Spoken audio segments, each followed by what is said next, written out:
দেখছেন আপনারা, এক চাচা রাস্তার পাশে দাঁড়িয়ে দাঁড়িয়ে বরফ বিক্রি করছেন এবং তিনি বলছেন আমার বরফ নিয়ে যান, বরফ নিয়ে যান। কারণ চাচা চাচ্ছে দ্রুত এই বরফটা বিক্রি করে দিতে, কারণ সঠিক সময়ের ভিতরে যদি বরফটা বিক্রি করতে না পারে তাহলে বরফটা গলে যাচ্ছে। এই যে দেখেন গলে যাচ্ছে।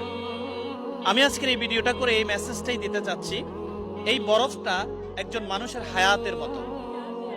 এই বরফ যেমন গলে গলে শেষ হয়ে যাচ্ছে, আমার আর আপনার জীবনের হায়াতটাও এরকম বরফের মতো গলে যাচ্ছে, চাইলেও আমরা রাখতে পারবো না। এই চাচা দেখেন একটা নির্দিষ্ট সময়ের ভিতরে কয়টা থেকে শুরু করছে? 4টা থেকে। হাত জ্বলতেছে। সময় থাকতে এই জন্য আমরা যদি আমাদের হায়াতের মূল্য না বুঝি তাহলে পরবর্তীতে কিন্তু আমরা সেটা বুঝতে পারবো না। এই জন্যই এই ছোট্ট এই ভিডিওর মাধ্যমে আমি আপনাদেরকে এই মেসেজটা দিতে যাচ্ছি, সময় থাকতে, হায়াত থাকতে আপনার পরকালের যে পুঁজি, পরকালের যে জবাব, সেটাকে তৈরি করে নেন, না হয় কঠিন দরায় পড়ে যাবে। ধন্যবাদ।